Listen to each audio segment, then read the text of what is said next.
जय जगन्नाथ नमस्कार welcome to RB teacher support.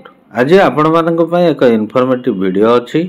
प्राथमिक और माध्यमिक शिक्षक माने अनाई बसचंती टीचर ट्रांसफर पोर्टल रो कैलेंडर ऑफ एक्टिविटी केबे कार्यक्षम हबो।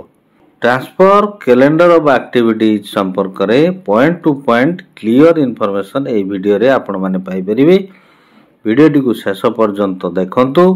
वीडियोटी भलो लागिले लाइक और शेयर करंतु।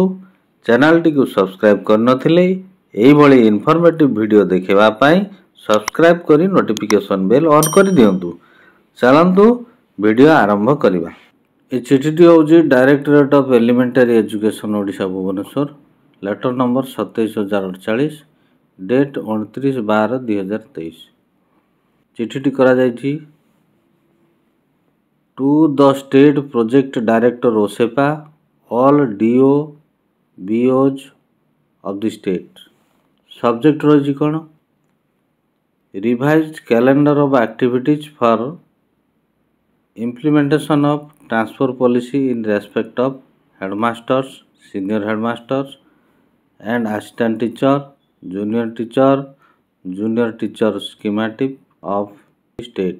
I am to invite a reference to the subject and reference cited above, and to say that government in SME department have already approved to extend the calendar of activities by letter number 28806 date 15/12/2023 for transfer in respect of headmaster, senior headmasters and assistant teachers, junior teachers schematic of the state during the year 2023 as follows।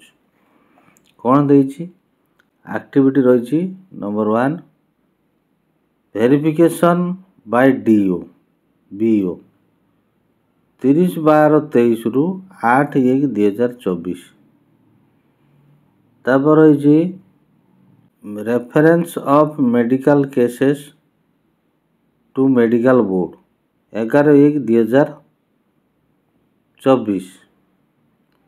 Receipt of medical reports 11/2/2024। Upload of medical report 11/2/2024 to 12/2/2024।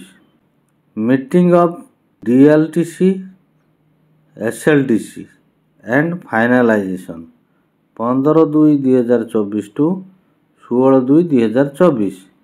Issue of transfer order 2/2024 to 20/2/2024।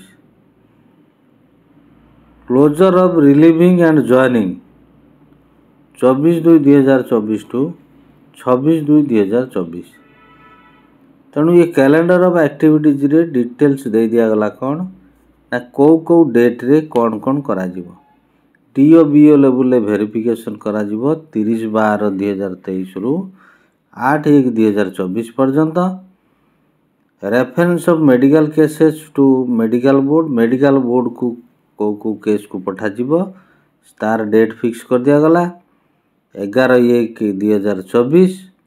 Receipt of medical report केबे ग्रहण करा जीवो 10/2/2024 मध्य। Uploading of medical report uploading केबे हबो 11/2/2024 to 12/2/2024 पर्यंत।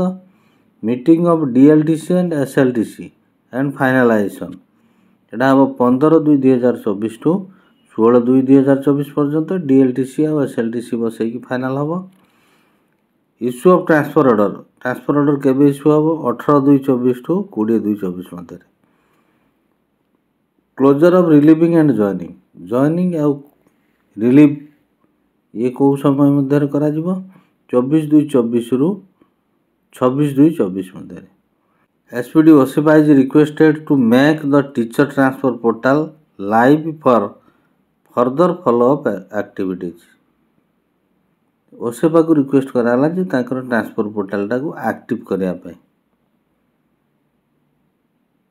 All DOs BOs are requested to verify the application as mentioned during above date and forwarded the inter district transfer application to directorate of elementary education for taking necessary action at this end inter district transfer गुड़िक directorate को BO DO level verification कर पठाइबा calendar of activities अनुसार निर्देश दिगला copy forward to additional secretary to government department of school and mass education